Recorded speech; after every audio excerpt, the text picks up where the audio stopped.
Aku bisa tahu siapa kamu dan bagaimana kepribadian kamu hanya dengan melihat pakaian kamu. Mbak yang di sana, yang pakai baju putih, mbaknya formal, mbaknya serius ya orangnya. Pasti juga orang yang disiplin, benar nggak? Benar. Masnya pakai jas, pakai dasi, mau konferensi ya mas? Masnya pasti juga serius, ambisius. Tapi masnya mungkin easy going, benar? Benar. Mbaknya yang pakai dress putih, cantik sekali. Mbaknya pasti fashionable, mbak extrovert, mbak juga murah senyum. Ya.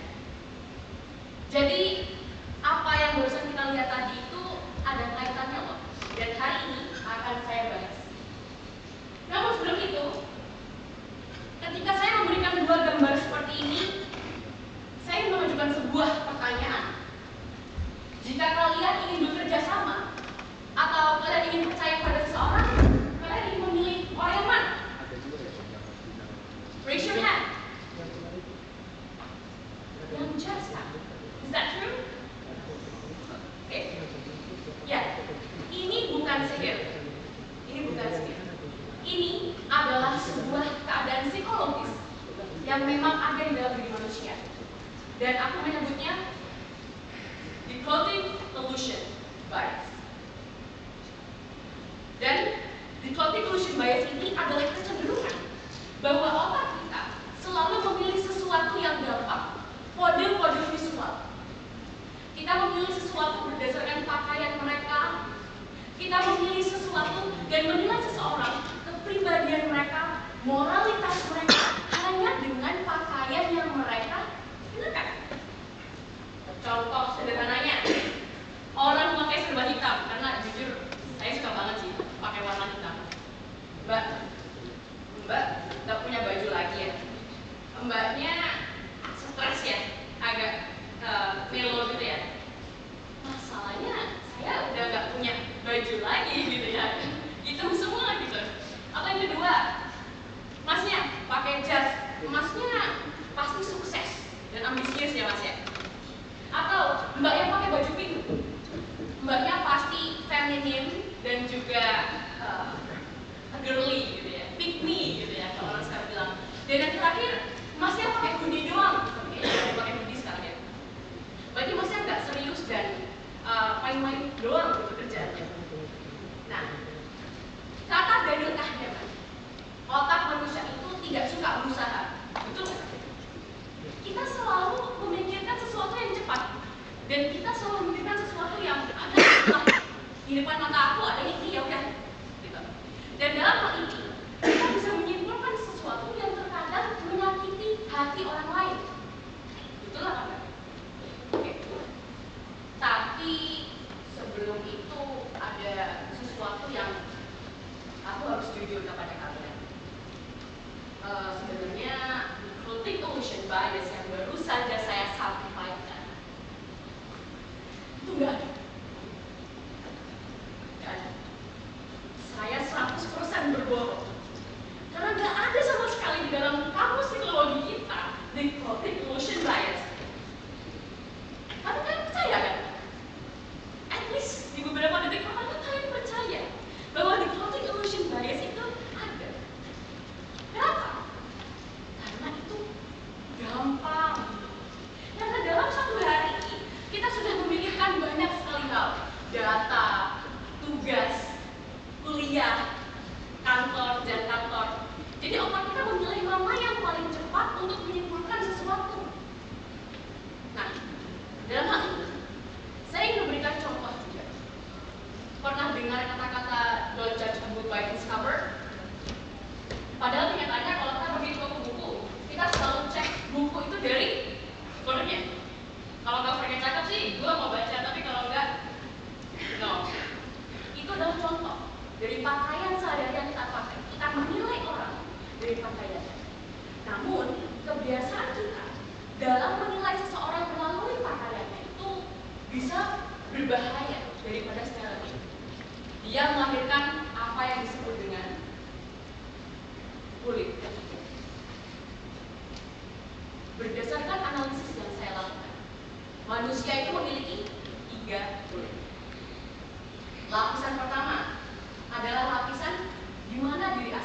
bagaimana hati kita, bagaimana pemikiran kita, dan seluruh hal yang lazimnya adalah kulit kita. Dan lapisan kedua adalah pakaian kita, kulit kedua kita. Apa yang kita gunakan saat ini dan apa yang ingin dilihat orang lain, apa yang sesuai dengan tren, itu adalah kulit kedua kita. Lalu yang ketiga, yang paling berbahaya, itu adalah kulit yang dikenakan orang lain kepada kita. Itu adalah cara pandang orang lain terhadap kita berdasarkan kulit kedua yang kita pakai. Dan sayangnya, kulit ketiga ini takut banget. Kulit ketiga ini mengkotak-kotakan manusia berdasarkan standar yang mereka buat. Oh, kamu pakai jas, kamu pasti takut, kamu juga ambisius dan mungkin a bit boring, sedikit membosankan. Oh, kamu pakai kaos band rock and roll ya? Kamu pasti gak bisa dipercaya karena kamu itu gak serius dan pemberontak. Dan ketiga, oh kamu pakai baju pink dan rock, kamu pasti lembut, kamu penurut dan pasti kamu gak bisa mimpin kan?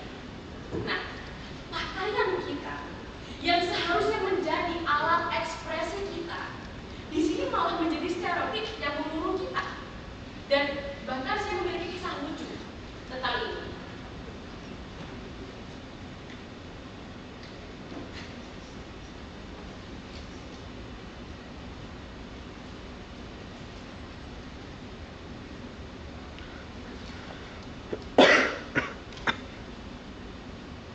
Hai, namaku Dia Agra Elina Kalisa. Aku adalah mahasiswa Fakultas Hukum Universitas Airlangga. Oke, setelah mendengar stereotip tadi, kira-kira apa kulit yang kalian pakaikan kepada saya? Serius, ambisius, kaku, kompetitif, apa itu? Oh, ada yang ngaku dia. Oke, bahkan ada yang sempat mengatakan kepada saya, oh anak hukum, hati-hati kalau bicara sama anak hukum, nanti dia jadi terus. Ya emang sih, benar. Dan pernah suatu kejadian saya kerja kelompok di organisasi yang benar-benar nggak ada hukumnya. Di situ saya memakai jas dan blus. Ya bukan karena terlihat formal, karena memang di lemari saya adanya jas sama blus saja. Tapi saya bisa merasakan pandangan mereka. Saya bisa melihat dalam hati mereka mengatakan, nggak mau deket-deket sama anak FH karena anak FH itu nanti kita jadi debat terus katanya gitu. Oke. Lalu aku sadar bahwa untuk menilai seseorang itu tidak bisa hanya dari pakaian saja, dan bahkan itu bukan merupakan poin yang utama untuk menilai seseorang. Lantas kita menilai orang dari apanya? Di sini saya merumuskan 3 aspek bagaimana kita bisa menilai nilai asli dan kepribadian dari seseorang. Dan aku menyebutnya triple D. Cara berkomunikasi, cara berpikir, dan cara berperilaku. Pertama, bukan apa yang dia pakai, tapi bagaimana dia berpikir. Ketika kalian bertemu seseorang dan kalian sedang berdiskusi, dan orang tersebut tidak cocok dengan pendapat kalian, apakah dia bakal menyerang begitu saja? Tidak, aku gak setuju. Atau, mohon maaf, kira-kira kenapa ya Anda berpikir seperti itu? Lalu, ketika kalian sedang mengatakan sesuatu, apakah dia menghargai kalian? Karena bisa jadi orang yang memakai kaos oblong, pikirannya lebih terbuka dan lebih behave dibandingkan orang yang memakai jas. Betul? Contohnya, Mark Zuckerberg, founder of Meta. Dia adalah orang yang jenius dan dia merupakan satu dari orang paling kaya di muka bumi ini. Jadi apa kata besok next pakai kaos oblong aja? Dan jadi Mark Zuckerberg. Lalu yang kedua, bukan tentang semahal apa bajunya, tapi bagaimana cara dia berkomunikasi.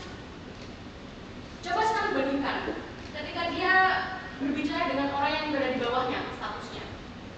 dan dibandingkan dengan orang ketika dia berbicara kepada atasannya. Beda kan? Kita bisa melihat kepribadian orang dari situ, dan kita bisa menyimpulkan seperti apa dia.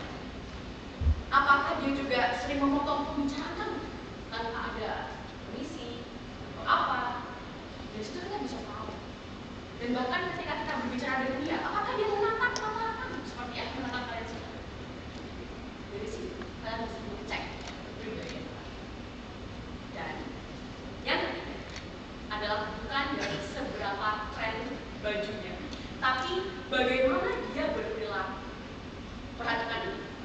Bagaimana reaksinya ketika kamu menolak ajakan dia? Apakah dia mempressure kalian? Apakah kalian merasa dipaksa oleh dia? Atau dia bisa menghargai keputusan kamu? Maka dalam hal ini, 3 aspek tadi. Cara berpikir, cara berkomunikasi, dan cara berperilaku adalah hal paling esensial untuk menilai kepribadian seseorang, bukan dari pakaian. Memang dalam hal ini, fashion bisa di-copy, tren juga bisa ditiru, estetika bisa diedit, tapi kepribadian dia tidak bisa diapa-apakan. Dia adalah esensi nyata dari kepribadian seseorang. Dan mari kita beralih ke hal yang lebih penting. Kira-kira tadi kan kita sudah dari pelaku ya, kita yang menilai. Tapi I was the victim. Aku juga salah satu korbannya. Dari stereotip orang, dari synthetic self orang. Dan lantas apa yang harus saya lakukan? Di sini saya merumuskan hal terpenting di dalam 2 kata. Biarkan. Pertama, jika mereka mau salah menilai value bajumu, let them. Biarkan.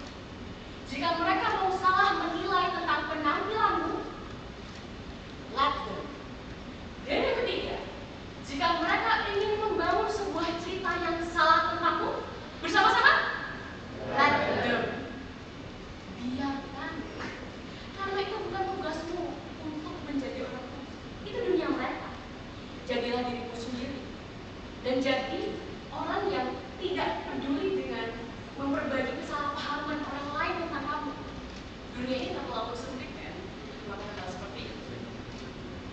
Maka dalam hal ini, sebelum aku akhiri, aku ingin kita bersama-sama mengingat 3 hal. Pertama, kita akan selalu dinilai berdasarkan pakaian dan penampilan kita. Maka kuncinya adalah tanda. Kedua, kamu boleh memiliki gaya yang berbeda dari yang lain, dan itu bukan salah, karena pada akhirnya adalah kamu sendiri yang bertanggung jawab atas diri. People and be different.